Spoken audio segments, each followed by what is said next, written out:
രാമക്ഷേത്ര നിർമ്മാണത്തെക്കുറിച്ച് ചേട്ടനറിയില്ലായിരുന്നോ?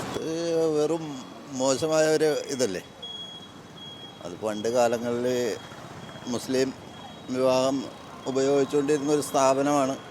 അതിപ്പോൾ രാമൻ്റെ ഇത് എന്തോ കണ്ടെന്നൊക്കെ പറഞ്ഞിപ്പോൾ അതൊക്കെ വളരെ മോശമാണ്. അത് ഇലക്ഷൻ തന്ത്രമാണ്. അത് മത ഇത് പിടിച്ചു പറ്റാൻ വേണ്ടിയിട്ടുള്ളൊരു ഉദ്ദേശവും കൂടി ഉണ്ട് അതിൻ്റെ ഉള്ളിൽ. മതസൗഹാർദ്ദം നിലനിർത്താനാണെങ്കിൽ പിന്നെ പൊളിക്കേണ്ട കാര്യം ഉണ്ടായില്ല. അതിൽ തന്നെ വെച്ച് നമ്മൾ ഇത് ചെയ്താൽ മതി. അതിനകത്ത് ഇതൊക്കെ രാഷ്ട്രീയ കളികളാണല്ലോ, അതിനുള്ള കളിയായിരിക്കാം എന്നുള്ളതാണ് നമ്മുടെ വിശ്വാസം. അത് ഇലക്ഷൻ സംബന്ധമായുള്ള ഇതാണ്. ആ വോട്ട് കിട്ടാൻ വേണ്ടിയുള്ള തന്ത്രങ്ങളാണ് പറയണത്. ഇലക്ഷൻ കഴിയുമ്പോൾ അതൊന്നും അതിനെപ്പറ്റി ഒന്നും പറയുകയോ പിടിക്കുകയോ ചെയ്യില്ല.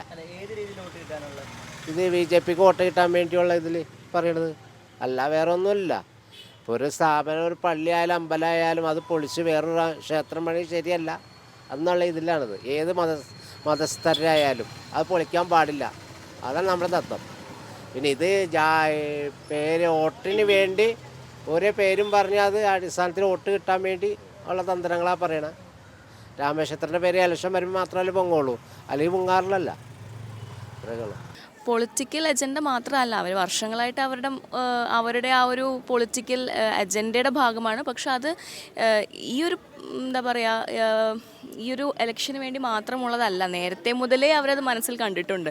മതസ്പർദ്ധ തീർച്ചയായിട്ടും ഫാനറ്റിക്സിൻ്റെ ഒരു പ്രധാന തന്ത്രമാണത്. എന്നാൽ അവരത് ഈ അവസരത്തിൽ അത് ഡെഫിനറ്റ്ലി ആക്റ്റീവായിട്ട് ഇപ്പോഴത്തെ ഇലക്ഷൻസിന് വേണ്ടി യൂസ് ചെയ്യുന്നുള്ളത് ഒരു വാസ്തവമാണ്. ഓരോ രാഷ്ട്രീയ പാർട്ടിക്ക് അവരുടേതായ ഒരു അജണ്ടയും കാര്യങ്ങളും ഉണ്ട്. അപ്പം അത് പൊളിറ്റിക്സ് തന്ത്രം മാത്രമായിരിക്കില്ല എന്നാണ് എൻ്റെ. അതൊരു മതസ്പർദ്ധ വളർത്താൻ